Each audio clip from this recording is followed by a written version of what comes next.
Maswerteng tanghali po mga ka-STL. Narito na pong resulta ng STL Batangas para sa araw na to, first draw March 26, 2025.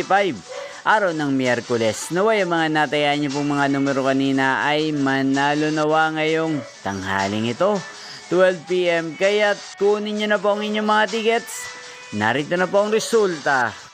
Ang mga numerong nanalo sa STL Batangas ngayong tanghaling ito, March 26, 2025, 12 PM, first draw result 15 at 15 or Pompiang 15.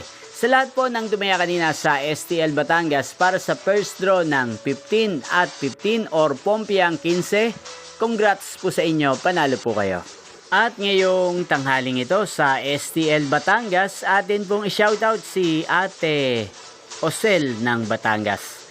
Shoutout po sa inyo, Ate Osel. Sana po ay manalo rin ang mga numerong tinatayaan nyo sa STL Batangas. At sana'y nasa maayos po kayong kalagayan. Gayon din po sa lahat po ng mga taga Batangas yan na lagi pong nanonood sa channel na to, especially sa aking mga subscribers. Shoutout po sa inyo. Inyo pong napanood ang resulta ng STL Batangas. Magkita-kita pong muli tayo mamayang 4:30 PM.